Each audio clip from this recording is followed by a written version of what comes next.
Late করতেছে কেন সবাই? টাইম পাওয়া যায় না।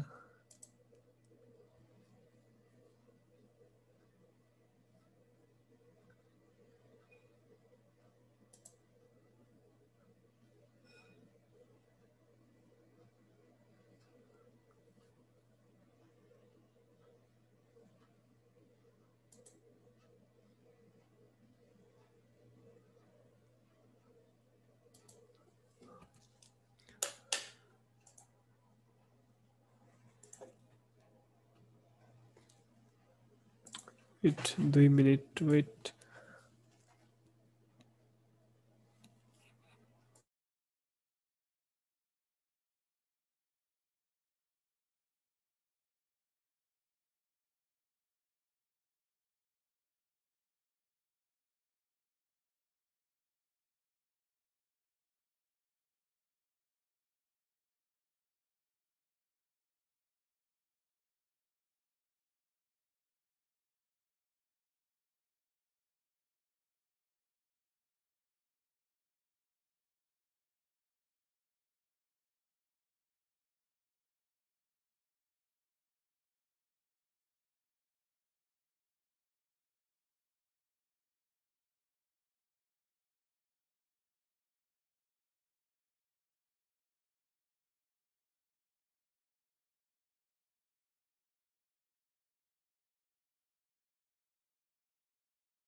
স্যার আসসালামু আলাইকুম।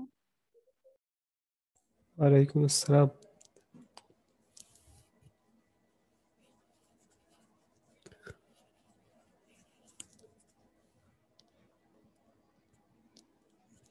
ঠিক আছে, শুরু করে দিই।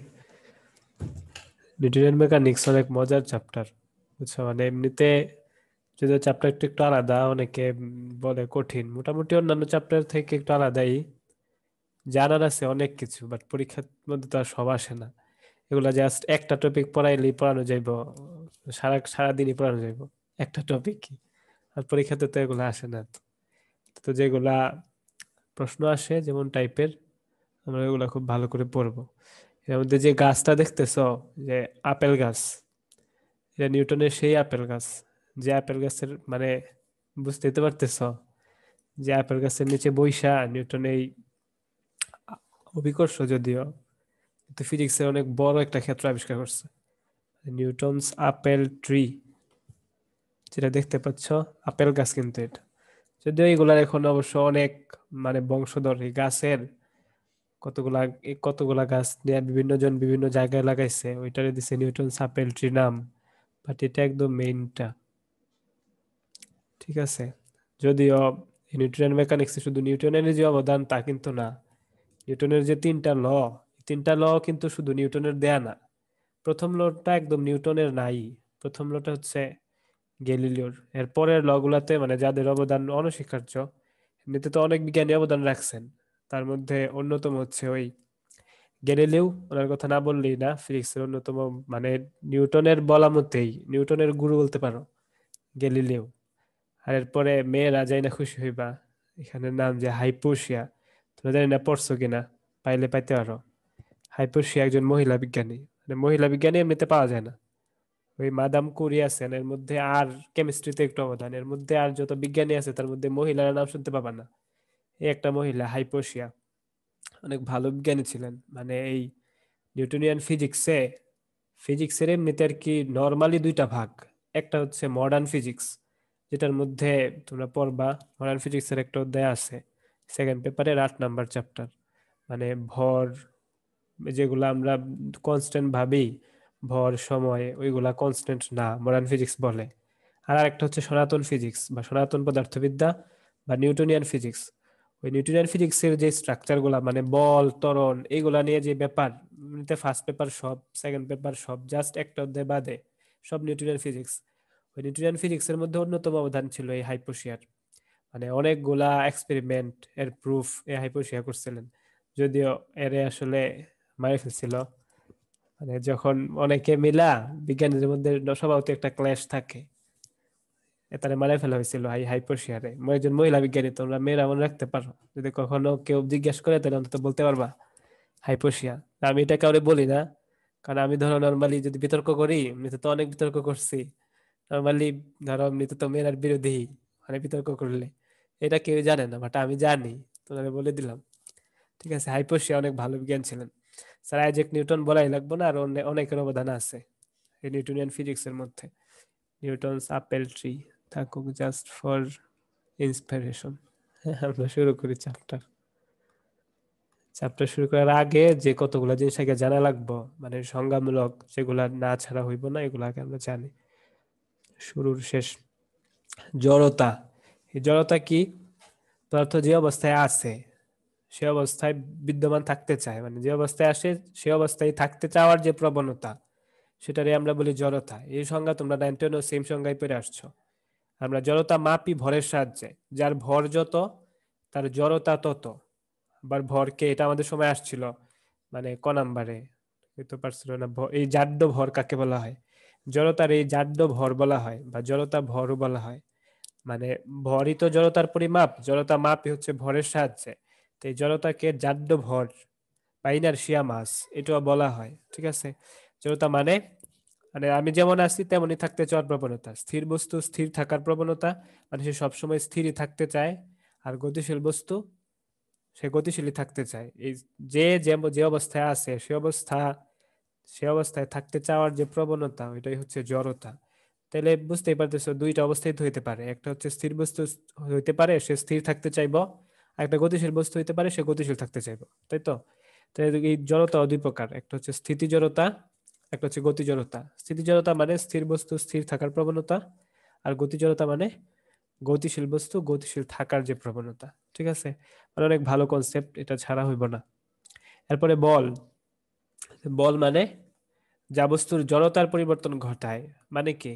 মানে স্থির বস্তুকে গতিশীল করে, আর গতিশীল বস্তুকে গতির ধরো পরিবর্তন করে, গতির দিক পরিবর্তন করে বা বেগ বৃদ্ধি করে, বা গতিশীল বস্তুরে স্থির করে। মানে যা বস্তুর অবস্থানের পরিবর্তন করে, অবস্থার পরিবর্তন করে। সে স্থির থাকলে তাকে গতিশীল করতে চায়, গতিশীল থাকলে তাকে স্থির করতে চায়, বা গতি আরো বাড়ায় দেয়, মানে তার অবস্থার চেঞ্জ করে যা, ওইটাই হচ্ছে বল, যা বস্তুর জড়তার পরিবর্তন ঘটায়। এখন প্রকৃতির তো বিভিন্ন ধরনের বল দেখতে পারো। আমি একটাকে ঘুষি দিলাম, এটা এক ধরনের বল। তুমি হাঁটতে হাঁটতে থাকতেছ, তোমার ধরো জুতা আর কি ফ্লোরের মধ্যে ঘর্ষণ বল হয়, ওইটা এক ধরনের বল। এরপরে ওই এই যে অনুপরমাণু তাদের মধ্যে এক ধরনের বল। মানে বিভিন্ন প্রকার বলই তো আছে। বাট বিজ্ঞানের একটা বড় একটা কনসেপ্ট যে সবগুলা বলই আসলে একটা বল থেকে উৎপন্ন হয়েছে। মানে প্রকৃতিতে সবগুলা মিলে আসলে একটা বলই হইব, মানে একটা বলের মধ্যে সবাইরে ফেলা যাইব। যদিও এখনো এটা প্রুফ হয় নাই, কিন্তু প্রুফ হয়ে যাইব এক সময় না এক সময়। তো মানে তোমরা তো ইয়ার মধ্যে অবশ্য পড়বা, পরের মডার্ন ফিজিক্স এর মধ্যেও আছে, যে এক সময় এমন একটা সময় আসবো যখন সবগুলা বলরে একটা বলে ফেলা যাইব। ওই বল মানে নর্মালি মৌলিক বল বলি আর কি আমরা, মানে যে সকল বল অন্য কোনো বল থেকে উৎপন্ন হয়েছে না, বা অন্য কোনো বলের রূপ না। অন্যান্য বল এই সকল বলেরই কোনো না কোনো রূপের প্রকাশ, তাদেরকে বলা হয় মৌলিক বল। এই মৌলিক বল এখনো চারটাই আছে, কিন্তু চারটা থেকে কখনো এমন একটা সময় আসবো যখন চারটা থাকবো না, বল একটা হয়ে যাবে। হ্যাঁ, তোমরা পাবা নিউটনের ইয়াতে, মডার্ন ফিজিক্সে আছে এগুলা। এই চারটা বল হচ্ছে মহাকর্ষ বল, একটা তাড়িত চৌম্বক বল, একটা দুর্বল নিউক্লিয় বল, একটা সবল নিউক্লিয় বল। মানে ব্যাপারটা আর একটু বুঝতে চাইলে বলতে পারো যে আমি ধরো কাউকে ঘুষি দিলাম, তো এটা কোন ধরনের বল? এটা অবশ্যই এই চার প্রকার বলের মধ্যে অবশ্যই একটা। এই যে তাহলে কাউরে ঘুষি দিলা, বা কাউরে ধরো তুমি কি একটা ধাক্কা দিলা একটা বস্তুরে, ওটা হচ্ছে তাড়িত চৌম্বক বল। এরপরে ধরো ওই যে পৃথিবী চাঁদরে টানে, বা চাঁদ পৃথিবীরে টানে, এ ধরনের বল এগুলো হচ্ছে মহাকর্ষ বল। অনুপ্রমাণের মধ্যে যে বল, এগুলো হচ্ছে সবল নিউক্লিয় বল। আর দুর্বল নিউক্লিয় বল, যদিও সবল নিউক্লিয় আর দুর্বল নিউক্লিয় বল মিলা অলরেডি একটা হয়ে গেছে। টোটালি চারটা মিলে একদিন একটা হয়ে যাইব। অলরেডি দুর্বল নিউক্লিয় সবল নিউক্লিয় বল মিলে একটা হয়ে গেছে। এই দুর্বল নিউক্লিয় বল হচ্ছে বিটা ক্ষয়ের জন্য দায়ী। এগুলা পরীক্ষাতে আসে হচ্ছে জাস্ট সংজ্ঞাটা, কোনটা কোন কণার জন্য হয়, আর কোনটার পাল্লা কত, ধরো কত দূরত্ব ব্যাপী কার্যশীল কার্যকর, এমন আর কি। তো তোমাদের যেটা কাজ সেটা হচ্ছে এই প্রথম দিকে এগুলা আছে সংজ্ঞা, এরপরে কোন কণার জন্য দায়ী, কোন কোন বল এই তাড়িত চৌম্বক বলের অংশ, মহাকর্ষ বলের অংশ কারা, এগুলা প্রথম থেকে রিডিং পড়া লাগবে, মানে এমসিকিউ আসবো আর কি। আর ক নাম্বারের মধ্যে আসবো, তাইতো চুম্বক বলের সংজ্ঞা দাও, সবল নিউক্লিয় বলের সংজ্ঞা দাও।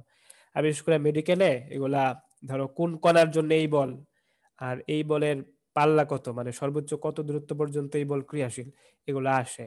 তো তোমাদের কাজ হচ্ছে প্রথম দিকেই এইগুলার সংজ্ঞাগুলা প্লাস একটা ছক দেয়া আছে, ওই ছকের মধ্যে মানে কত দূরত্ব পর্যন্ত ক্রিয়াশীল, কোন কণার জন্য দায়ী, বলের সংজ্ঞাটা কি, একটা ছক সুন্দর করে দেয়া আছে। তোমাদের কাজ হচ্ছে প্রথম দিকের এই রিডিং গুলা ভালো করে পড়ে ফেলো, ঠিক আছে? ওইগুলা ভালো করে ডিসকাস করলাম না। এই এমনিতেই এই বলগুলা তোমরা সবক্ষণই পড়বা, পরে আরো পড়বা। এখন কাজ জাস্ট সংজ্ঞাটা, কোন কণার জন্য দায়ী, পাল্লা কত, এটা জাস্ট একটু পড়ে ফেলো, ঠিক আছে? প্রথম থেকে একটু রিডিং পড়বা। তারপরে যাই নিউটনস ল অফ মোশন। প্রথম দিকে নিউটনের সূত্রগুলাতে চলে যাই। আর নিউটনের সূত্রগুলা নিয়ে এগুলা আর কি বলতে গেলে অনেক বলা যায়, মানে এমনি এমনি তো সূত্রগুলো আসে না, এগুলার পেছনে অনেক কারণ আছে, অনেক বাধা বিপত্তির পরে এই সূত্রগুলো আনা লাগছে। যদিও তিনটা সূত্রই কিন্তু নিউটনের না। প্রথম সূত্রটা আমি অলরেডি বলে ফেলছি, প্রথম সূত্রটা পুরাটাই গ্যালিলিওর। নিউটন জাস্ট আর কি সূত্র আকারে লিপিবদ্ধ করে ওটার বইয়ের মধ্যে রাখছেন, কিন্তু এই সূত্রটা মেইনলি প্রথম সূত্র যেটা, এটা হচ্ছে গ্যালিলিওর। আর বাকিগুলাতে অনেকের অবদান আছে, এরপরে নিউটন জাস্ট এটার সূত্র আকারে প্রকাশ করছে। কিন্তু এই প্রকাশ করাটা মানে সায়েন্সের জন্য এত সোজা কিন্তু ছিল না। তুমি বুঝো, অনেক আগে যখন মানুষ ধরো খাওয়ার চিন্তা করতো, শুধু মানে কিভাবে খাওয়া যায়, তখন এমন চিন্তা করে, ধরো সে খাওয়াবারই পাইতেছে না, চিন্তা করতেছে যে পৃথিবী ঘুরে নাকি চাঁদ ঘুরে। ওই মানুষগুলা কিন্তু তখন জাস্ট খাবারের চিন্তা। তখনও কিছু মানুষ এরকম চিন্তা করছে যে পৃথিবী ঘুরে না চাঁদ ঘুরে, কোনটা করতেছে কি হইতেছে আসলে, এরকম অনেক চিন্তা করছে। এই তখনও বিজ্ঞানের মধ্যে অনেক বাধা ছিল। এই কাহিনীগুলো আমি আবার ওই মহাকর্ষ বিকর্ষে তোমাদের ডিটেলস বলবো, এখন বলে সময় নষ্ট করার লাভ নাই। পড়লে এগুলো অনেক পুরানো যাইব, কিন্তু এগুলো থাকুক। তাহলে এমনিতেই একটু বলে ফেলছিলাম যে এরিস্টটলের যে বিভৎস যুগ ছিল, মানে এরিস্টটল এমন প্রভাবশালী ছিল, উনি যেটা বলতো এটাই হইতো। মানে উনি ধরো বিজ্ঞানকে মিনিমাম 400 বছরের মতো পিছিয়ে দিছিল। উনার উপরে কেউ কথা বলার সাহস পাইছিল না। উনি যেটা বলতো সেটাই। উনার বড় একটা সূত্র ছিল এমন যে seeing is believing, seeing is believing, believing, সূত্র কি বানান ভুল করছে নাকি না? সিইং ইজ বিলিভিং মানে যা দেখবা তাই বিশ্বাস করবা, না দেখা ছাড়া কিছু বিশ্বাস করবা না। এটা ওনার বড় সূত্র ছিল, যা দেখতেছো সেটাই বিশ্বাস করবা, তো না দেখা ছাড়া কিছু বিশ্বাস করো না। তো এটা তো বুঝোই, মানে পুরা একটা ইয়া না, উল্টাপাল্টা কথা। এরকম আরো উল্টাপাল্টা অনেক সূত্র ছিল এই গ্যালিলিওর, কি বলি ওই এরিস্টটলের। এরিস্টটলের যদিও তোমরা অনেক শ্রদ্ধেয়, উনি অনেকগুলার জনক তোমরা জানো, তো উনি বিজ্ঞানের অনেক বছর পিছিয়ে দিছিল। উনার বিরুদ্ধে প্রথম কথা বলছিলেন, যারা কথা বলছিলেন অনেকেই তো মারা ফেলা হয়েছে, এর মধ্যে টিক্কা রয়েছে জেনে, মানে অনেক ভালো কাজ করছিলেন, বিজ্ঞান রে ধরো অনেক ধ্বংসের হাত থেকে বাঁচাইছিলেন। প্রথম উনি ছিলেন গ্যালিলিও। ওই গ্যালিলিওর হাত, কেপলারের হাত ধরে ধরে নিউটন, মানে আজকের নিউটনিয়ান ফিজিক্স, এই ইতিহাসগুলা বলবো না, যখন মহাকর্ষ বিষয় পড়বো তোমার ভালো লাগবে অনেক, মানে কোথা থেকে বিজ্ঞান কোথায় আসছে। এখন থাক, হ্যাঁ, নিউটন এই মহাকর্ষ বিকর্ষ পড়ার সময় এগুলা একটু পড়বো। আর নিউটন এই সূত্রগুলা তার বইয়ের মধ্যে লিপিবদ্ধ করছিল, তার একটা বই, এটা হচ্ছে যে এটা ফিলোসফিয়া ন্যাচারালিস প্রিন্সিপিয়া ম্যাথমেটিকা। বইয়ের নাম মেডিকেলে আসে, এটা দেখো, ঠিক আছে? বইয়ের মধ্যেও লেখা আছে মনে হয় 1687 সালে নিউটন, নিউটনের বই এটা ফিলোসফিয়া ন্যাচারালিস প্রিন্সিপিয়া ম্যাথমেটিকা। এই বইয়ের মধ্যে তার তিনটা সূত্র লিপিবদ্ধ করছে, মানে সূত্র আকারে তার কথাগুলারে জাস্ট প্রকাশ করছে আর কি। ওইগুলাই ছিল নিউটনের তিনটা সূত্র, তোমরা অলরেডি জানো, 9-10-এও পড়ছো, জাস্ট এখন নতুন করে দেখবা। প্রথম সূত্র ছিল বাহ্যিক বল শূন্য হলে স্থির বস্তু স্থির থাকবে এবং গতিশীল বস্তু সমদ্রুতিতে সরল পথে চলতে থাকবে। যদি বাহ্যিক বল প্রযুক্ত না হয় তাইলে এটা, নিউটন 9-10 এমনি ছিল, সমস্যা না। আর সেকেন্ড সূত্র ছিল, সেকেন্ড ল, বস্তুর ভরবেগের পরিবর্তনের হার এর উপর প্রযুক্ত বলের সমানুপাতিক, এবং বল যেদিকে ক্রিয়া করে ভরবেগের পরিবর্তনও সেদিকেই ঘটে। আর থার্ড ল খুব কমন, সব জায়গায় ইউজ করো, বল না বল যেটাই থাকো, ক্রিয়া প্রতিক্রিয়া সবাই বুঝে, হয় এখানে বলের অস্তিত্ব আছে কি নাই, বাট সব কথাই নিউটনের থার্ড ল। কারণ যদি তুমি খুশি দাও সেও তোমার খুশি দিব, এই নিউটনের থার্ড ল এটা ফরজ, বুঝছো? আর এই থার্ড ল এটা আমাদের জীবনের সাথে অনেক বেশি জড়িত হয়ে গেছে। সবাই বল বুঝুক না বুঝুক থার্ড লটা বুঝে, তাই না?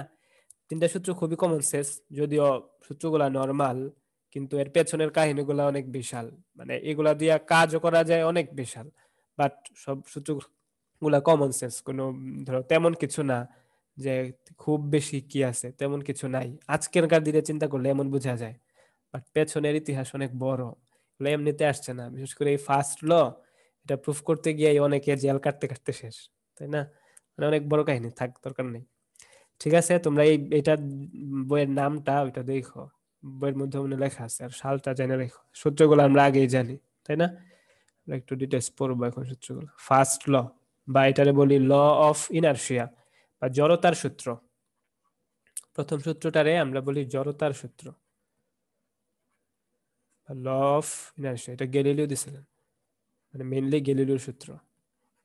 নিউটন জাস্ট লিপিবদ্ধ করছে আর কি ওনার বইয়ের মধ্যে। জড়তার সূত্র এটা কি বলে? এটা বলে এমন, মানে আমি যেমন আছি তেমনই থাকতে চাবো যদি তুমি আমাকে ডিস্টার্ব না দাও। মানে এমন, ধরো একটা বস্তু স্থির আছে, সে স্থিরই থাকতে চাবে। কখন? যদি তার উপর বাহ্যিক কোনো বল প্রযুক্ত না হয়। বাহ্যিক বল মানে, মানে আমরা এখন তার উপরে চিন্তা করতেছি, তাহলে সে হচ্ছে যে এটা, ধরো এটা একটা সিস্টেম।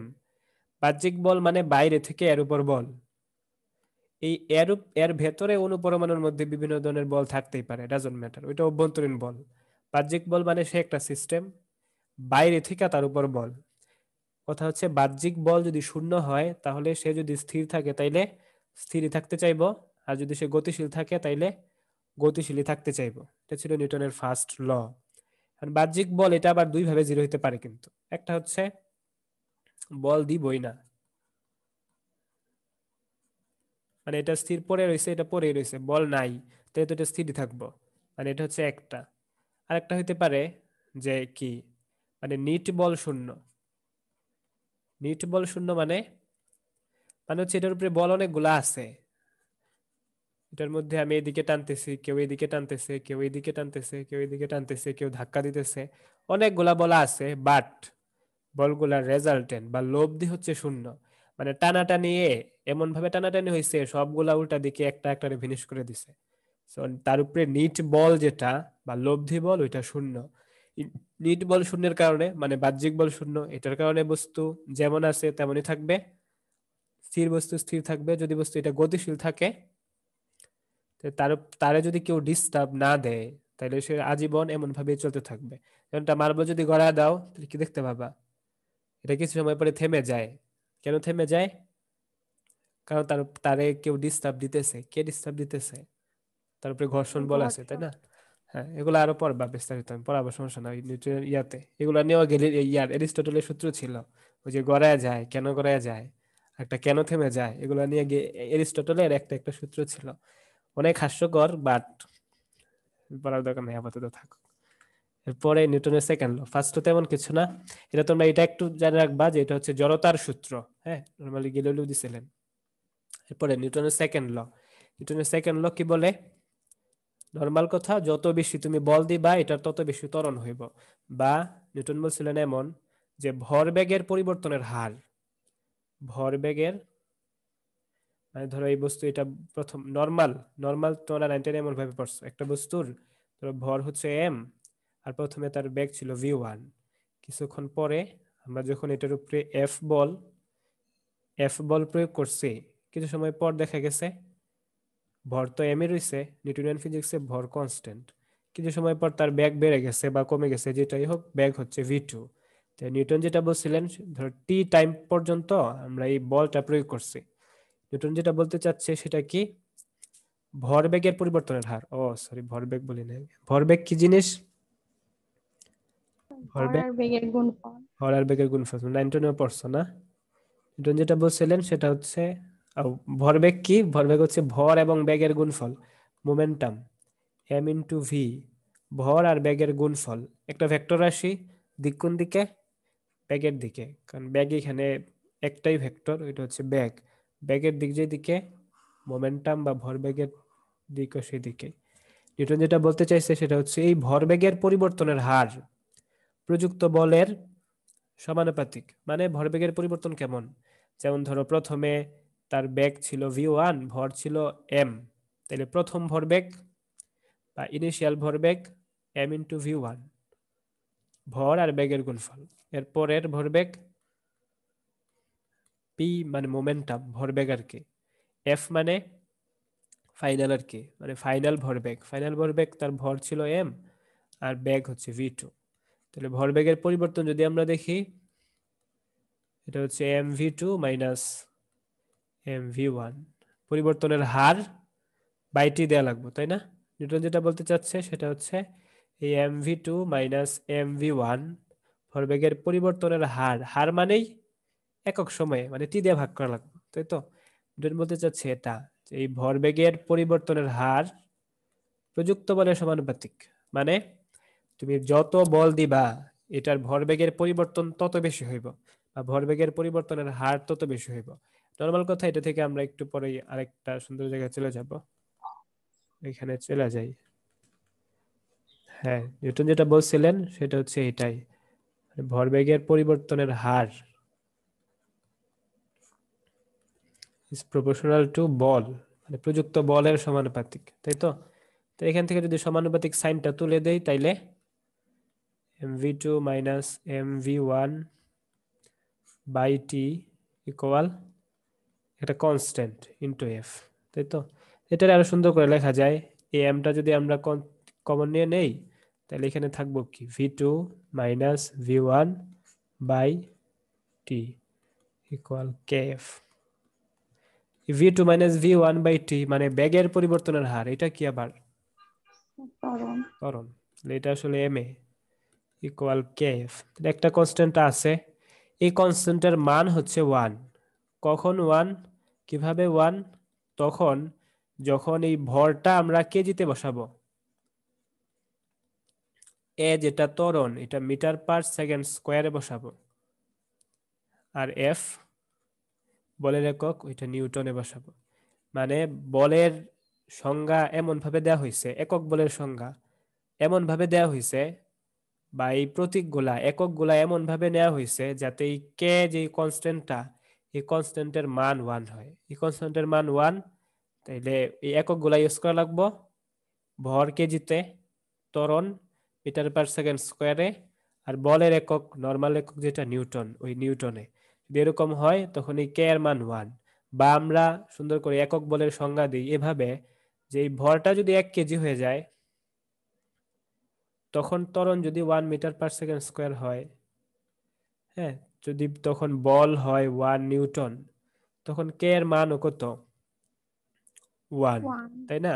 একক বলের সঙ্গে এমন ভাবে দেওয়া হয়, যে বল প্রযুক্ত করলে 1 কেজি ভরের বস্তুর উপর, বা 1 কেজি ভরের বস্তুর 1 মিটার পার সেকেন্ড স্কোয়ার ত্বরণ হয়, যে বল প্রযুক্ত হলে 1 কেজি ভরের বস্তুর 1 মিটার পার সেকেন্ড স্কোয়ার ত্বরণ হয়, সেই বলকে বলা হয় একক বল বা 1 নিউটন বল আর কি। ওই একক বলের সংজ্ঞার মধ্যে একক গুলো আনা হয়েছে এটা দিয়া, কেজিতে, মিটার পার সেকেন্ড স্কোয়ারে, আর বলের একক নিউটনে। এই একক গুলা যদি রাখি, তখন এই কে এর মান হচ্ছে 1। ঠিক আছে, তাহলে যদি কে এর মান আমরা 1 বসায় দেই, তাহলে নর্মাল পরিচিত, এটা 9 পড়ছো, এখানে জাস্ট এফ আর ওই জায়গায় এম এ। এটাই নিউটনের মানে সেকেন্ড ল বলতে পারো, অনুসিদ্ধান্ত। খুব কাজের, অনেক অনেক ধরনের প্রবলেম সলভ করা যায়, যদিও দেখতে normal, but problem solving capacity huge. ঠিক আছে, এফ ইকুয়াল এম এ, এটা এমনিতে ক্যালকুলাস দিয়েও প্রুফ করা যায়, অন্যভাবেও প্রুফ করা যায়। যেমন তোমরা প্রথমে যেহেতু বলছে ভরবেগের পরিবর্তনের হার, তাহলে ভরবেগ তো পি, এর পরিবর্তন মানে ডিপি, পরিবর্তনের হার মানে ডিডিটি অফ পি। তাহলে এই ভরবেগের পরিবর্তনের হার প্রযুক্ত বলের সমানুপাতিক, বা DDT of P is proportional to F. ভরবেগের পরিবর্তনের হার প্রযুক্ত বলের সমানুপাতিক, বা একটু আগে দেখছো পি মানে এমভি, ডিডিটি অফ পি এর জায়গায় এমভি বসায় দিলা, প্রপোর্শনাল টু এফ। বা এমটা তো কনস্ট্যান্ট, এমটার সামনে নিয়ে আসলে just DDT of V proportional to F, বা এম ডিডিটি অফ ভি মানে বেগের পরিবর্তনের হার, এটা কি ত্বরণ, প্রপোর্শনাল টু এফ, বা M A equal K F. ওই সেম একক বলের সংজ্ঞা অনুসারে কে এর মান 1, তার মানে just F equal M A. এটাই ছিল নিউটনের সেকেন্ড ল। এখন এটা হচ্ছে নর্মালি আমরা এমন দেখতেছি, বল যদি একটা হয় তাহলে যেমন এটা সত্য, অনেকগুলা বল যদি একটা বস্তুর উপর কাজ করে তাহলেও সেমটাই খাটবো। মানে মানে চিন্তা করতে পারো এমন যে একটা বস্তু, এটার মধ্যে বল একটা না, অসংখ্য বল কাজ করতেছে। তো এদিকে F1 বল, F2 বল, F3 বল, এদিকে ধরো F4 বল, মানে বিভিন্ন বল একটা বস্তুর উপর কাজ করতেছে। তখন এই সূত্রটা খাটবো। তখন যেদিকে ত্বরণ হইব, মানে এটাকে তখন আমরা এমন ভাবে লিখবো যে তার উপর তখন লব্ধি বল বা টোটাল বল, বা আমরা বলি বলগুলার যোগফল, সামেশন অফ এফ। যোগগুলো এমন ভাবে করা লাগবো, মানে ভেক্টর যোগ করা লাগবো। একটা যদি উল্টা দিকে থাকে আরেকটার, তাইলে বিয়োগ করা লাগবো। যদি কোণ করে আকার থাকে তাইলে ভেক্টরের যোগ যেভাবে করি সেভাবে করা লাগবে, তাই তো? মানে অনেকগুলা বল যদি একটা বস্তুর উপর কাজ করে তখন এটারে আমরা এমন ভাবে না লিখে এইভাবে বলে দেই যে সামেশন অফ এফ। এফ মানে বলগুলার যোগফল, নরমাল যোগ না, ভেক্টর যোগ বা বলগুলার লব্ধি, এটা ইকুয়াল হচ্ছে এম এ। মানে বল যেদিকে কাজ করে, ওই লব্ধি বলটা যেদিকে কাজ করে তখন ওই দিকেই হইব। এই লব্ধি বল সামেশন অফ এফ, এটা ইকুয়াল হচ্ছে এম এ। ঠিক আছে, আমার মনে হয় বুঝছো। কার কোনো প্রশ্ন থাকলে বা হুট করে যদি কিছু জানতে ইচ্ছা হয় এই রিলেটেড, তাহলে বলে ফেলবা, ঠিক আছে? Second law. এখন কতগুলা একক এগুলো একটু জানা লাগবো, মানে যেগুলো একটু আসে অপ্রচলিত একক। নর্মালি আমরা যে একক জানি সেটা হচ্ছে নিউটন, তাই তো? বলের একক নিউটন, নিউটনের মানে অবদান জাস্ট নিউটন। অন্য আরো কতগুলো একক আছে, একটা হচ্ছে ডাইন আর একটা হচ্ছে পাউন্ডাল। যারা ইঞ্জিনিয়ারিং পড়বা, মানে সবাই বুঝানো লাগবো, তারা সবচেয়ে বেশি এটা ইউজ করবা, যারা ইঞ্জিনিয়ারিং পড়বা আর কি। এমনিতে নর্মালি ডাইনও ইউজ হয়। স্ট্যান্ডার্ড একক নিউটন বা এমকেএস সিস্টেম আর কি, মানে মিটার কেজি সেকেন্ড। এই সিস্টেমের মধ্যে একক হচ্ছে নিউটন, যেটা SI system, system of international, আন্তর্জাতিক সিস্টেমে একক নিউটনই। তবে অপ্রচলিত কতগুলো একক, বিশেষ করে এই দুইটা একটু জানা লাগবে। ডাইন বলের একক, তাহলে এটার মেনলি আসছে সিজিএস সিস্টেম থেকে। সরি এখানে এম পার্সন, সিজিএস সিস্টেম। এমনিতে তো পরিমাপ করার বিভিন্ন পদ্ধতি আছে, এর মধ্যে সবচেয়ে প্রচলিত এমকেএস সিস্টেম, এরপরে আছে সিজিএস সিস্টেম, এরপরে আছে এফপিএস সিস্টেম। এর মানে কি, এগুলার মানে কি? এমকেএস মানে এখানে ভরটা, দৈর্ঘ্যটা নিব মিটারে, কে মানে কিলোগ্রাম। ভরটা নিব কিলোগ্রামে, কেজিতে, আর টাইমটা নিব সেকেন্ডে। সিজিএস মানে এখানে দৈর্ঘ্যটা নিব সেন্টিমিটার। সেন্টিমিটারে, ভরটা নিব গ্রাম। গ্রামে, আর সময় সেকেন্ডেই। এফপিএস মানে এখানে দৈর্ঘ্যটা নিব ফুটে, পাউন্ড। ফুট, আর এটা পাউন্ড। পাউন্ডে। হ্যাঁ, ভরটা নিব পাউন্ডে, আর এই এস আর টাইম। Time second. সবগুলোর ক্ষেত্রে একটাই, টাইমের ক্ষেত্রে সেকেন্ডে। এখন সিজিএস এককে যদি নেই তাইলে আমরা বলের যে এককটা পাবো সেটারে বলি ডাইন। যেমন আমরা যেটা জানি যে F equal to M A, তাই না?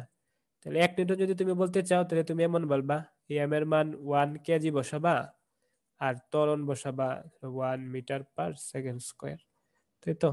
তাহলে ওই 1 kg, kg metre per second square যেটা, এটা মানে নিউটন। এখন এফ ইকুয়াল এম এ যদি আমরা সিজিএস ওকে বসাই, এই এমটা বসানো লাগবো গ্রামে, মানে 1 গ্রাম। এই ত্বরণটা বসানো লাগবো, ত্বরণ নরমালি তো মিটার পার সেকেন্ড স্কোয়ার, মিটারের জায়গায় বসানো লাগবো সেন্টিমিটার, আর সেকেন্ড সেকেন্ডে আছে, সমস্যা না। মানে 1 গ্রাম মিটার, ও সরি সেন্টিমিটার/সেকেন্ড। তাহলে এটার কি এমন যে 1 গ্রাম সেন্টিমিটার/সেকেন্ড। এই যে গ্রাম সেন্টিমিটার/সেকেন্ড, এটা মানে ডাইন, DYNE। আর আমাদের যেটা জানা লাগে সেটা হচ্ছে কনভার্সন। যদি ডাইনে দেয়া থাকে তাহলে আমি নিউটনে কেমনে নিব, বা নিউটনে দেয়া থাকলে ডাইনে কেমনে নিব। সিম্পল, এটা যদি তুমি কেজিতে, মিটারে, সেকেন্ডে নিয়ে নাও তাহলে এমনিতেই বুঝতে পারবা যে 1 নিউটন মানে কত ডাইন। যেমন এটা আমরা কেজিতে নিয়ে নেই, তাহলে 1 গ্রামে কত কেজি? 10⁻³ তাই না? যেহেতু 10⁻³ মানে 1 কেজিতে তো 1000 গ্রাম, তাহলে 1 গ্রামে 1/1000 কেজি, 1/1000 মানে 10⁻³ তাই তো? 1 সেন্টিমিটার মানে 1/100, ইনভার্স টু। এটা ইনভার্স বলেন না স্যার, 10⁻²। ইনভার্স কথাটার মিনিং আলাদা, ফাংশনের ক্ষেত্রে আমরা শুধু ইউজ করি। 10⁻² মিটার, আর সেকেন্ড তো 1 সেকেন্ড, সমস্যা না। এখান থেকে দেখা যাইব এটা আসলে 10⁻⁻5, এই যে কেজি চলে আসছে, মিটার চলে আসছে, মিটার পার সেকেন্ড স্কয়ার, এটা মানে কি নিউটন। মানে এই যে ডাইন ইউজ করছো, এক ডাইন, সবগুলো এক ইউজ করছো, ওয়ান ডাইন মানে হচ্ছে 10⁻⁻5 নিউটন। বা তোমরা এটা মনে রাখো না, মনে রাখবা এটা উল্টাটা আর কি, 1 নিউটন মানে 10⁻, উল্টাটা এটার এই পাশে আনলে যেটা হইব 10⁻5 ডাইন। এটা মনে রাখো, এটাই সবচেয়ে বেশি কাজে লাগে ইন্টারমিডিয়েটে। ইন্টারমিডিয়েটে এফপিএস এর তো খুব বেশি দরকার পড়ে না, বাট এটা মাঝে মধ্যে একটু দরকার পড়ে। 1 নিউটন মানে 10⁻5 ডাইন, ঠিক আছে। আর এফপিএস সিস্টেমে সেম, এটা বসানো লাগবো ফুটে, আর এটা বসাবা পাউন্ডে, আর এটা সেকেন্ডে, ঠিকই আছে। এখন 1 ফুট সমান কত মিটার, 0.73 এরকম সামথিং না। আর পাউন্ড মানে 1 পাউন্ডে কত গ্রাম, 1 পাউন্ডে, হ্যাঁ 453 গ্রামে মনে হয় 1 পাউন্ড, তাই না? না, উল্টাটা হয়েছে, 1 গ্রামে 453 পাউন্ড। হ্যাঁ, 1 গ্রামে 453 পাউন্ড। তাহলে ওইটা যদি বসায় দাও আর সেকেন্ড সব ঠিকই আছে, এরকম বসালে আরেকটা কনভার্সন পাবা, এটা মেবি কত 7 পয়েন্ট সামথিং এরকম মনে হয়, না 0.7 সামথিং, দেখো তো এর মধ্যে দেয়া আছে। মানে 1 নিউটন মানে কত পাউন্ডাল, কত পাউন্ডে, 7.2324. 7.2324 নিউটন, না কি পাউন্ডাল, তাই না? Pound girl. 1 নিউটন মানে, এটা একটু রাখো। আর বাকিগুলা আরো কতগুলা আছে, কেজি ওয়েট, গ্রাম ওয়েট, হ্যাঁ ওইগুলা তেমন কিছু না, ওইটা আর কি জাস্ট আমরা এমনিতে যখন বলি একটা বস্তুর ওজন, তখনও দেখো কখনো ওজন তো এমনিতে, ওজন মানে এক প্রকার বল, তাই না?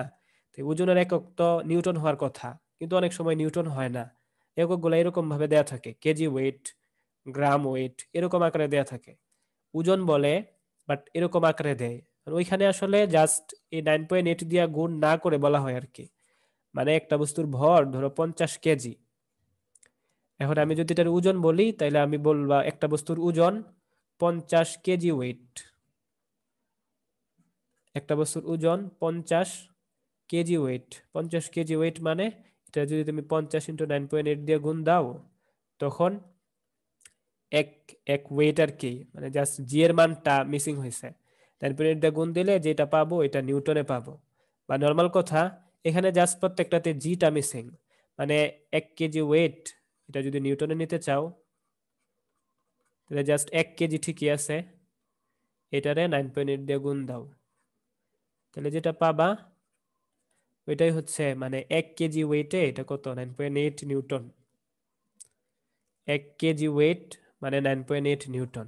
1 গ্রাম ওয়েট এটা পাবা, এটা সেন্টিমিটার পার সেকেন্ডে বসানো লাগবে, গ্রাম মানে সিজিএস একক একটা 980 নিউটন। মানে এইগুলোর মধ্যে তেমন কিছু না, জাস্ট যেটা দেয়া থাকবো ওইটার সাথে 9.8 যদি কি হয় এমকেএস সিস্টেমে 9.8 গুণাকারে হইব। যদি এফপিএস সিস্টেম হয় তাহলে এটা একটু জানবা, এফপিএস সিস্টেমে জি এর মান কত 32.2, এটা একটু খেয়াল রেখো, 32.2 ফুট পার সেকেন্ড স্কোয়ার হচ্ছে এফপিএস সিস্টেমে জি এর মান। যদি এফপিএস সিস্টেম হয় জাস্ট যত এটার সাথে এটা গুণ করবা, এরপরে যদি কি হয় সিজিএস এককে, তখন এখানে কত 9.8, এটা যদি সেন্টিমিটারে নেই 100 দিয়ে গুণ করা লাগবো না, মানে 980, আর ওইখানে জাস্ট জি এর মান 9.8। মানে এইগুলা মানে কিছুই না, 1 কেজি ওয়েট মানে এখানে 9.8 নিউটন বলা আছে আর কি, জাস্ট জি দিয়ে গুণ করবা। 1 গ্রাম ওয়েট মানে এখানে জি, সিজিএস এককের জি, জি মানে তো 9.8 মিটার পার সেকেন্ড স্কোয়ার, সেন্টিমিটারে বললে 100 দিয়ে গুণ করা লাগবো, 980 সেন্টিমিটার পার সেকেন্ড, ওই আর কি। মানে 1 গ্রাম ওয়েট মানে 980 নিউটন, 980 ডাইন, ফুট পার সিস্টেম সেম, মানে এগুলাতে একটা জাস্ট জিটা মিসিং আর কি। যখন আমরা ওজন বলি বাট ভরের মানটা রাখতে চাই তখন একক গুলা এমন ভাবে বলি, ঠিক আছে? তোমরা বইয়ের মধ্যে মনে হয় আছে, এগুলা একটু দেখে নিও, বিশেষ করে এই যে এটা একটু বেশি দরকার পড়ে, 1 নিউটন মানে 10⁻5 ডাইন, এটা একটু জেনে রাখো, ঠিক আছে? তারপরে যে Newton's third law, special law, আর অনেকে খুব বেশি ইউজ করে, ফিজিক্স যারা জানে বা ফিজিক্স যারা না জানে, নিউটনের থার্ড ল সবাই জানে। তার মানে প্রত্যেক ক্রিয়ারই সমান এবং বিপরীত প্রতিক্রিয়া আছে, মানে আর কি এ পৃথিবীতে একক কোনো বল নাই, প্রত্যেক বলই জোড়ায় জোড়ায় কাজ করে। মানে একটা বল শুধু একটা সিস্টেমের উপর আছে এমন তুমি বলতে পারবা না। মানে বল আর কি একাকি থাকে না, জোড়ায় জোড়ায় থাকে। মানে কি, মানে এমন যেমন ধরো এই একটা বস্তু আর একটা বস্তু, একটা একটারে ধাক্কা দিল, মানে এটা এটারে ধরো ধাক্কা দিল, আমরা কিছুক্ষণ পরে দেখতে পাবো এমন যে এটা এটারে ধাক্কা দিছে, তাইলে সেম সে বসে থাকবো না। নিউটনের থার্ড ল বলে যে তুমি ওরে ধাক্কা দিছো, সেও তোমারে ধাক্কা দিবে। তুমি যে বলে দিছো সেও সেম বলেই দিবে, বাট বলের দিকটা একটু উল্টা দিকে, তাই না? এই এটা ধরো এ এ বস্তু, এটা ধরো বি বস্তু, তাহলে এ বস্তু বি বস্তুর উপর যে বল দেবে ধরো এটা F1, আর বি বস্তু এ বস্তুর উপর যে বল দেবে এটা ধরো F2। নিউটন যেটা বলতে চাচ্ছে সেটা হচ্ছে আমি যদি কোনো বস্তুর উপর বল দেই, যে পরিমাণ বল দিব ওই বস্তুটাও সেম বল আমার উপরে দিবে। আমি যে বলটা দিছি ওই বলটারে আমরা বলি ক্রিয়া বল, আর বিনিময়ে তুমি যা পাইছো ওইটা হচ্ছে প্রতিক্রিয়া বল। খুবই কমন কনসেপ্ট, তেমন কিছু না। মানে ক্রিয়া নিউটন যে যে বলতে চাচ্ছে সেটা হচ্ছে এই বল দুইটা সমান, মানে তুমি তারে যে বল দিবা সেও তোমার সেম বলে দিবে। যদি ভেক্টর ফর্মে বলতে চাই তাহলে বল দুইটার দিক তো সেম না, তাই না? একটার দিক হচ্ছে এইদিকে, একটার দিক উল্টার দিকে। যদি সমীকরণে ইকুয়াল করতে চাও তাহলে যে কোনো একটাকে মাইনাস দেওয়া লাগবে, তাই না? তাহলে ধরো এই দিকটারে আমরা প্লাস ধরে ফেলছি এই দিকগুলারে, আর এই দিকগুলারে মাইনাস। তাহলে এই দিকে যে ভেক্টরটা আছে মানে F2 তার আগে একটা মাইনাস দিয়ে দাও। মানে নিউটনের কথা মতে F1 ইকুয়াল হচ্ছে -F2, মান সেম, দিক জাস্ট উল্টা দিকে আর কি। এখন এখানে কতগুলো মিসকনসেপশন হয়, অনেকের এমন ধারণা যে ক্রিয়া প্রতিক্রিয়া বল, ক্রিয়া প্রতিক্রিয়া বলের জন্য কি দরকার পড়ে। মানে এখানে আরেকটা মজার কনসেপ্ট হচ্ছে এটা যে ক্রিয়া প্রতিক্রিয়া বল কিন্তু একটা বস্তুর উপর কাজ করে না। যেমন অনেকে এমন চিন্তা করো যে ধরো একটা বস্তু এই পৃথিবীর এখানে এখানে লাগায় রাখছো, তাহলে সে স্থির আছে কেন? সে কেন স্থির আছে? অনেকে বলবা এই যে তার উপরে এই mg বল আছে নিচের দিকে, আবার তার উপরে প্রতিক্রিয়া বল উপরের দিকে আর। তাইলে কাহিনী হচ্ছে যে ক্রিয়া প্রতিক্রিয়া বল তো সমান, তাই না? তাহলে ওর নিচের দিকের বল mg আর উপরের দিকের বল আর, এই দুটা সমান, ক্রিয়া প্রতিক্রিয়া বল সমান। এই হানিফ, তুমি ভিডিও অফ করো, খাইতেছো মনে হয়। এই মানে সবাই এটা বলে, তাই না, যে তার এই বস্তু একটা ধরে এখানে আছে এম ভরের বস্তু, তাহলে তার উপর নিচের দিকে বল হচ্ছে mg, আর সে একটা প্রতিক্রিয়া বল পায় ওইটারে এই মাটি থেকে, আমরা ওইটারে বলি আর। সবাই এমন বলে যে এটা কি, ক্রিয়া বল ইকুয়াল তো প্রতিক্রিয়া বল নিউটনের সূত্রানুসারে। তার মানে এই বস্তু কেন স্থির থাকবো, তার উপরে নিট বল, মানে একদিকে mg আর একদিকে আর, এই দুইটা পরস্পরে ভিনিশ করে দিব, তাই বস্তুটা স্থির থাকবো। ব্যাপারটা কেমন? এখানে কতগুলা কথা বলাতে ভুল হয়েছে। এক কথা, এই বস্তুর উপর দুইটা বল, মানে এই বস্তুর উপর ক্রিয়া প্রতিক্রিয়া দুইটা বলে কি কাজ করব? মানে একটা বস্তু ক্রিয়া প্রতিক্রিয়া বল কি একটা বস্তুর উপর কাজ করে? ক্রিয়া প্রতিক্রিয়া বলের জন্য মিনিমাম দুইটা বস্তু লাগে। ক্রিয়া বল একটা বস্তুর উপর কাজ করব, প্রতিক্রিয়া বল অন্য একটা বস্তুর উপর কাজ করব। যেমন এখানে এই বি বস্তুর উপর এ বস্তু বল দিতেছে, ওইটা হচ্ছে ক্রিয়া বল। আর বি বস্তু এ বস্তুর উপর যে বল দিতেছে ওইটা হচ্ছে প্রতিক্রিয়া প্রতিক্রিয়া। বল। মানে ক্রিয়া বল এক বস্তুর উপর কাজ করবে, আর প্রতিক্রিয়া বল অন্য আর একটা বস্তুর উপর কাজ করবে। তোমরা এই নিউটনিয়ান ফিজিক্স এই পরে আমরা পড়বো এমন, যেমন অনেক স্যারের বই অবশ্য এটাও ভুল আছে। যেমন বলে একটা বস্তু কেন ঘুরে, বৃত্তপথে কেন ঘুরবে, অনেকে কেমন বলে যে তার উপর একটা কেন্দ্রমুখী বল ভেতরের দিকে আছে আর কেন্দ্র বিমুখী বল এটা আছে একটা বাইরের দিকে।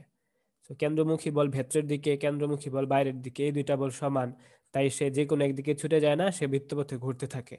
এখানে একটা মজার ভুল, মজার ভুলটা হচ্ছে ওরা বলে এটা যে ক্রিয়া বল মানে এই কেন্দ্রমুখী বলটা ক্রিয়া বল আর কেন্দ্র বিমুখী বলটা হচ্ছে প্রতিক্রিয়া বল, এই দুইটা বল সমান তাই সে যে কোনো একদিকে যাইতেছে না। কিন্তু এখানে ভুল কথা, যে ক্রিয়া বল প্রতিক্রিয়া বল একটা বস্তুর উপর কখনোই কাজ করে না, দুইটা হচ্ছে দুইটা ভিন্ন বস্তুর উপর। যেমন ধরো তুমি এটা কেমনে ঘুরাইতেছো, তুমি হয়তো এখানে তোমার হাত একটা সুতা বাইধা এরপর একটা বল রাইখা এটারে বৃত্তপথে ঘুরাইতেছো, তাই তো? তো তুমি এই সুতা দিয়া তারে একটা নিচের দিকে টান দিতেছো, এটা হচ্ছে কেন্দ্রমুখী বল, তাই তো? মানে কেন্দ্রের দিকে ওরে যেটা টানতেছো যেই বল দিয়া, ওটা হচ্ছে কেন্দ্রমুখী বল। আর তুমি ওরে টানতেছ, নিউটনের কথা মতে সে অবশ্যই থাকবে না, সেম বলে সেও তোমারে টানবে। মানে মনে করো এটা তোমার হাত আর এটা হচ্ছে ওই বলটা, তাহলে তুমি এই বল রে যে বলে টানতেছ ওইটা হচ্ছে ক্রিয়া বল, আর তোমার হাতের উপর ওই বস্তুর যে বল ওইটা হচ্ছে প্রতিক্রিয়া বল। বল দুইটা সমান, একটা কেন্দ্রমুখী বল আরেকটারে আমরা বলি কেন্দ্র বিমুখী বল। কিন্তু কেন্দ্র বিমুখী বলটা কিন্তু বস্তুর উপর কাজ করে না, কেন্দ্র বিমুখী বলটা করে যে তারে ঘুরাইতেছে, যেমন তুমি হাত দিয়ে তারে ঘুরাইতেছ, তোমার হাতের উপর কাজ করব, অন্য কোনো বস্তুর উপর না। মানে ক্রিয়া প্রতিক্রিয়া বলের জন্য দুইটা বস্তু মাস্ট, ক্রিয়া বল এক বস্তুর উপর কাজ করব, প্রতিক্রিয়া বল আরেকটা বস্তুর উপর কাজ করব। ক্রিয়া প্রতিক্রিয়া কখনো একই বস্তুর উপর কাজ করবে না, এটা বড় একটা মিসকনসেপশন, এটা থাক মনে হয় ক্লিয়ার হয়েছে।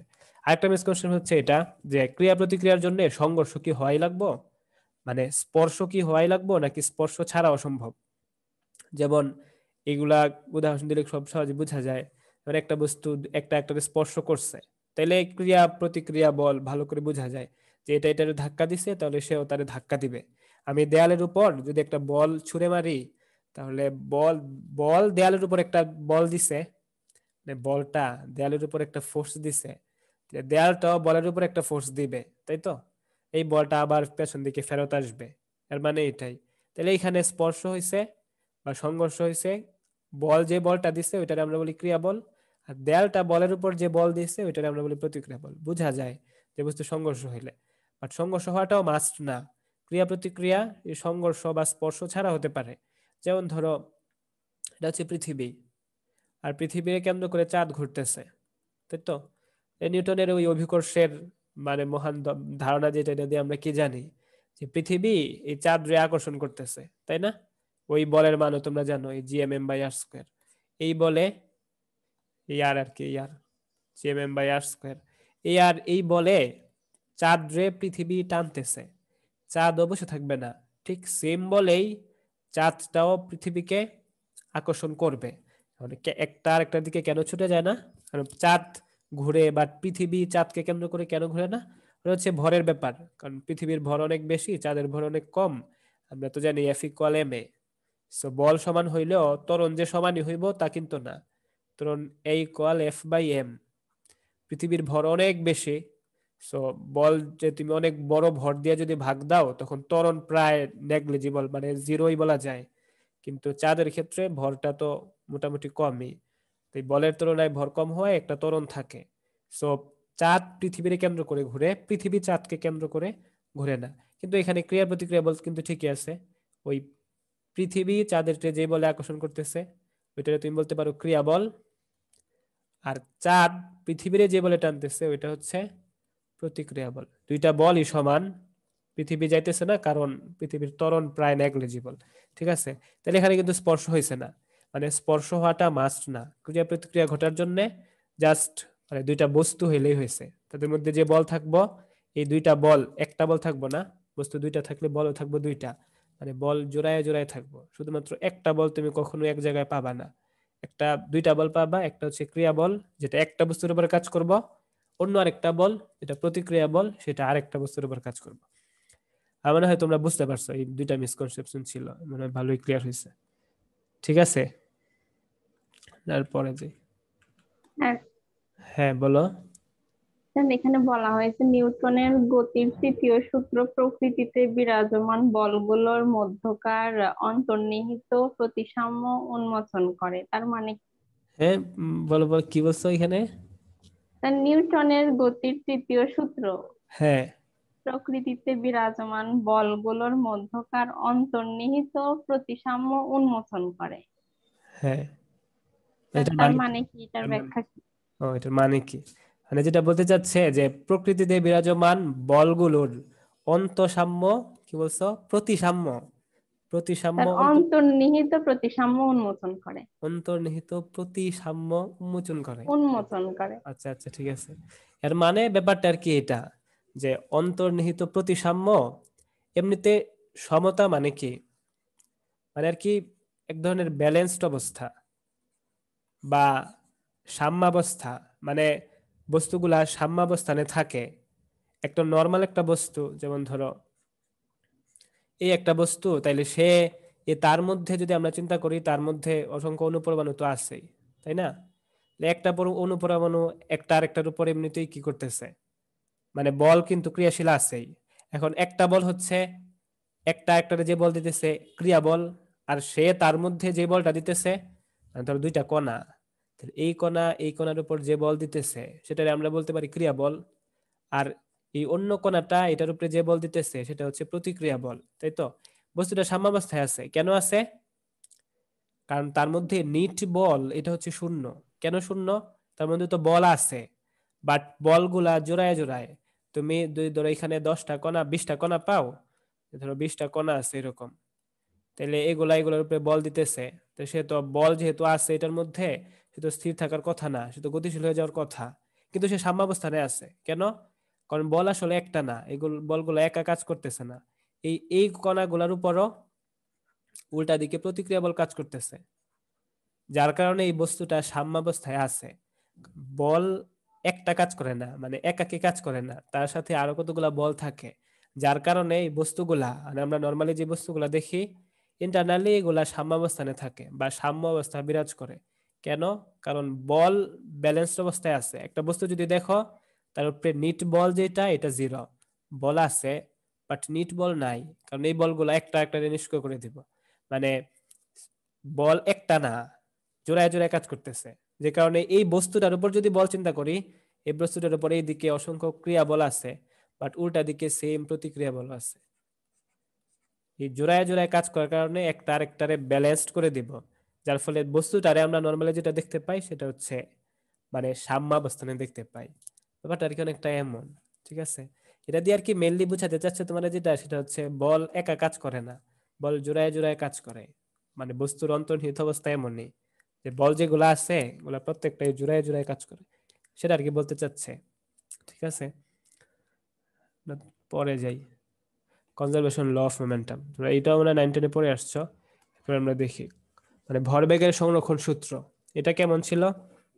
এটা মানে এমন, যদি একটু আগে আমরা যেটা পড়ে আসছি যে ক্রিয়া প্রতিক্রিয়া ছাড়া, মানে যখন দুইটা বস্তুর মধ্যে সংঘর্ষ হয় বা একটা বল থাকে, তখন একটা বলরে আমরা বলি ক্রিয়া বল, আর একটা বস্তু আর একটা বস্তুর উপর যে বলটা দিতেছে উল্টা সে যেটা পাইতেছে ওইটারে আমরা বলি প্রতিক্রিয়া বল, তাই তো? এখন একটা সিস্টেম বা ধরো জাস্ট দুইটা বস্তু, এই দুইটা বস্তু একটা একটা ধর ধাক্কা দিছে, তাহলে সেও তারে ধাক্কা দিবে। এই দুইটা বস্তুর উপর এই দুইটা বস্তুর উপর এই দুইটা বল ছাড়া, কোন দুইটা বল? শুধুমাত্র ক্রিয়া এবং প্রতিক্রিয়া বল। এই ক্রিয়া প্রতিক্রিয়া বল ছাড়া যদি অন্য কোনো বল কাজ না করে, ক্রিয়া প্রতিক্রিয়া বল ছাড়া অন্য কোনো বল যদি কাজ না করে, তাহলে এই বস্তুগুলার ভরবেগ সংরক্ষিত থাকবে। ভরবেগ সংরক্ষিত থাকবে এই কথার মানে কি? এই কথার মানে এগুলা সংঘর্ষের আগে যে ভরবেগ ছিল, সংঘর্ষ হয়ে যাওয়ার পরেও মোট ভরবেগ ওইটা সেমই থাকবো। শর্ত হচ্ছে ওইটাই, ক্রিয়া প্রতিক্রিয়া প্রতিক্রিয়া ছাড়া অন্য কোনো বল থাকতে পারবে না। বা বলতে পারো এই সিস্টেমের উপর, এটা একটা সিস্টেম। কোনটা সিস্টেম? এই দুইটা বস্তু নিয়ে একটা সিস্টেম। এই সিস্টেমের উপর বাহ্যিক বল 0, বাহ্যিক বল 0। মানে একটা সিস্টেমের উপর যদি বাহ্যিক বল 0 হয়, বল কিন্তু আছে, যে এই বস্তু তারে বল দিতেছে ধরো F1 বল, আর এটাও তারে বল দিতেছে F2, বাট একটা সিস্টেম চিন্তা করলে এই সিস্টেমের উপর এইদিকে যে বল আছে ওইদিকে উল্টা দিকে সেম বল আছে, নিট কোনো বল নাই, বাইরে থেকে কোনো বল প্রযুক্ত হইতেছে না। যদি এরকম অবস্থায় যদি থাকে, মানে নর্মালি আর কি এখানে ঘর্ষণ থাকতে পারবো না, কিছু থাকতে পারবো না, বাতাসে বাধা থাকতে পারবো না, কিছুই নাই, এরকম যদি হয়, তখন এই দুইটা বস্তুর প্রথমে মানে সংঘর্ষের আগে যে ভরবেগ, সংঘর্ষের পরেও সেম ভরবেগই থাকবে। ওইটাই হচ্ছে ভরবেগের সংরক্ষণ সূত্র। ধরো ইন্টারনেট পড়ছো, মানে এমন ধরো এই যে একটা বস্তু, প্রথম ধরো তার ভর হচ্ছে m1, আর প্রথমে তার বেগ v1, মানে v1 ইনিশিয়াল, v1i মানে প্রথম বেগ আর কি ওয়ানটার। এটা আরেকটা বস্তু, এটার ভর ধরো m2, আর এটার প্রথম বেগ মানে আদি বেগ v2i, মানে v2 ইনিশিয়াল আর কি, প্রথম বেগ। এখন যদি এমন হয় যে v1টা এই v2 এর চাইতে বেশি হয়, তাহলে দেখা যাবে কিছুক্ষণ পরে একটা একটারে ধাক্কা দিছে, তাই না? দুইটাই মনে করে চলতেছে, তাই দেখা যাবে একটা আরেকটারে ধাক্কা দিছে কিছুক্ষণ পরে, মানে এমন হয়ে গেছে। ধাক্কা দেওয়ার সময় এটাই তার উপরে বল দিছে F1 বল, এটাও তার উপরে বল দিছে F2 বল, তাই তো? এরপরে ধাক্কার পরে দেখা গেছে ধরো এটাই ভর তো সেমই আছে M1, বাট ব্যাগটা চেঞ্জ হয়ে গেছে, তো এটার ফাইনাল ব্যাগ v1 ফাইনাল। কি হইলো?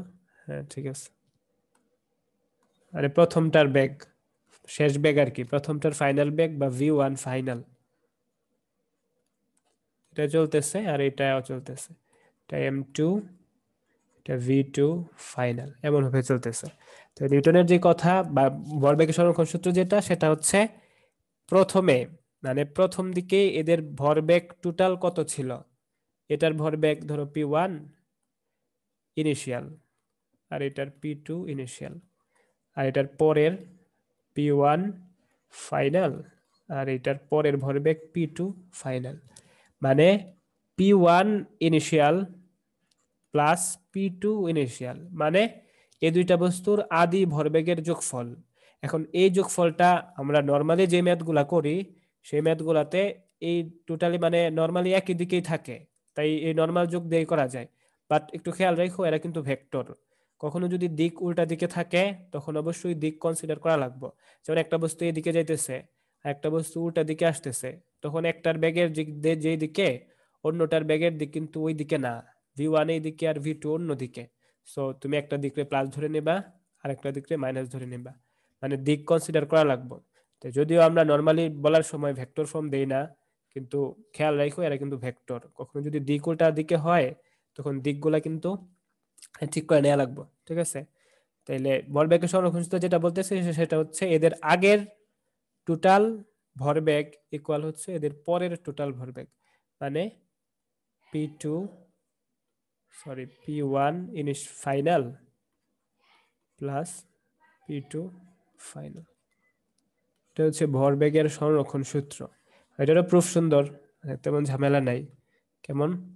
যেমন এই সিস্টেমটা কেমন, নিউটনের থার্ড ল আমাদের যেটা বলে যে তুমি ওরা যদি F1 বল দাও মানে ক্রিয়া বল, তাহলে তুমিও যে বলটা পাবা প্রতিক্রিয়া বল, এই দুইটা বল সমান, তাই তো?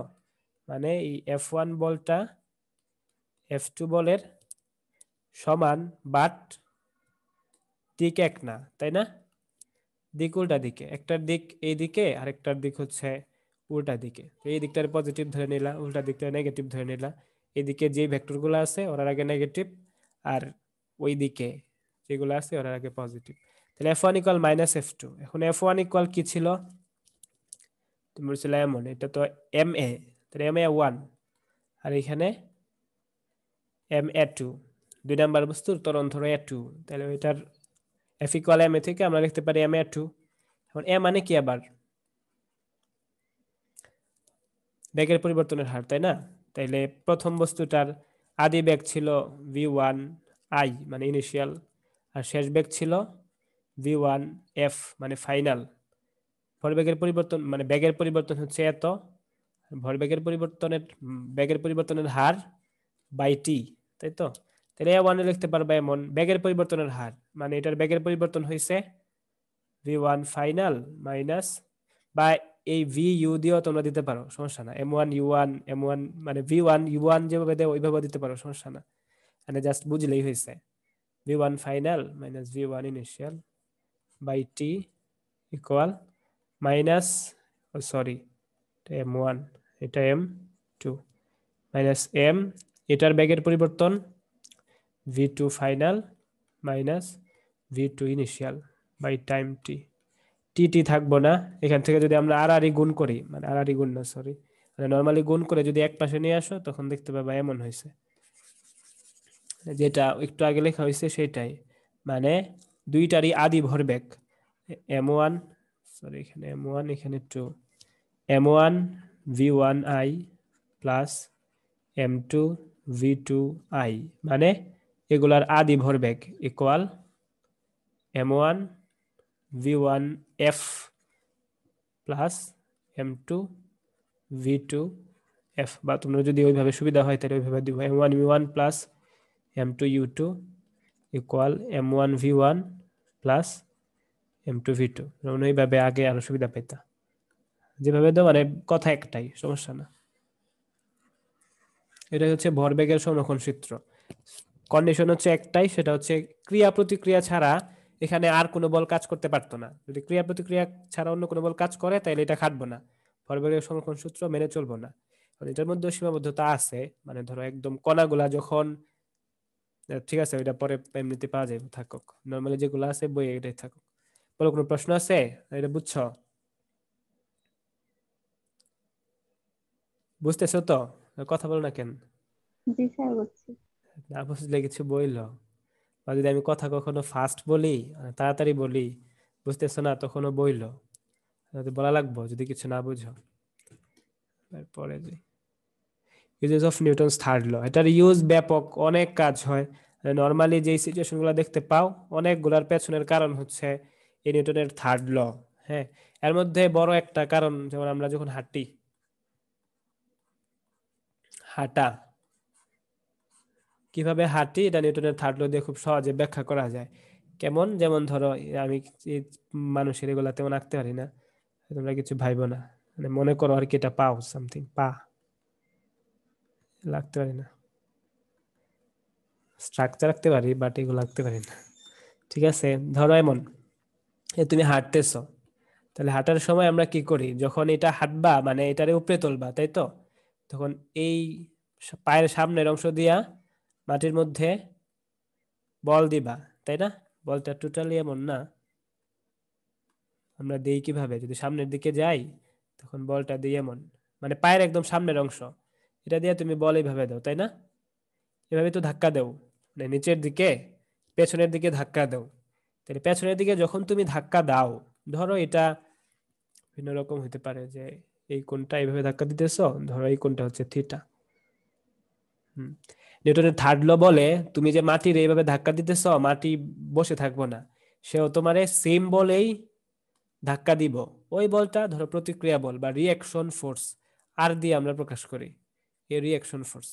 এই রিঅ্যাকশন ফোর্সটারে দুই ভাগে ভাগ করতে পারবা। একটা হচ্ছে এদিকে যদি দেখো, এটা হচ্ছে আর কস থিটা, আর উপরের দিকে আর সাইন থিটা, তাই তো?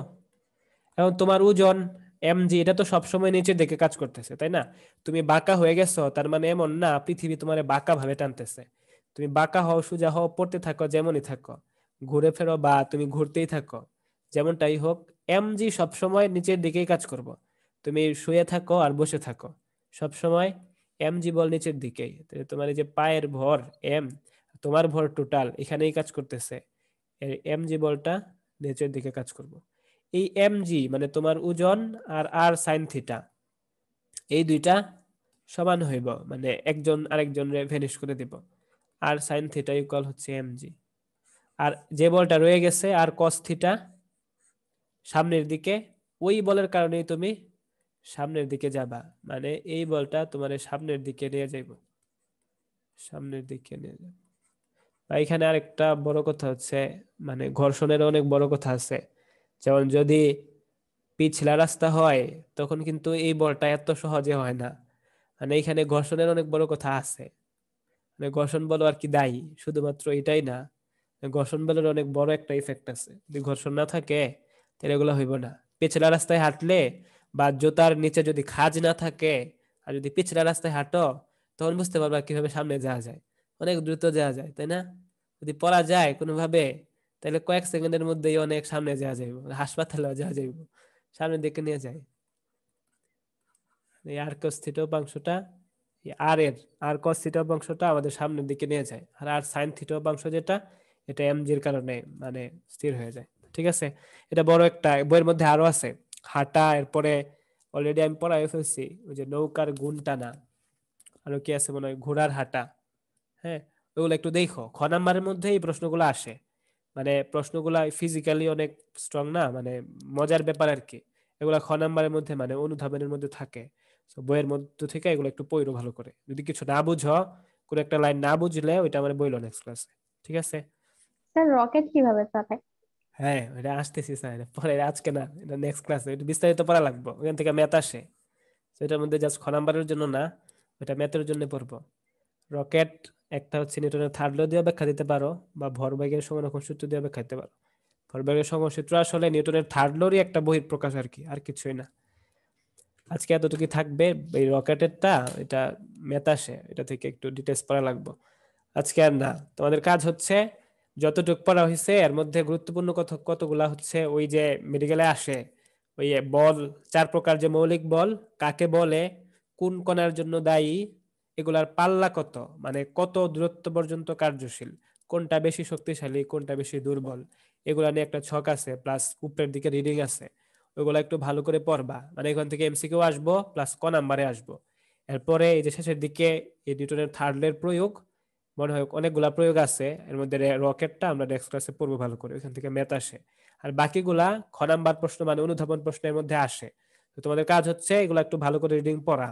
আর যদি কোনো একটা লাইন না বুঝো তাহলে নেক্সট ক্লাসে আমাদের জানাই দেবা যে এটা বুঝি নাই, ঠিক আছে?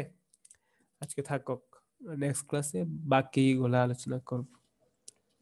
ওকে, আজকে থাকুক। আসসালামু আলাইকুম। ওয়ালাইকুম আসসালাম।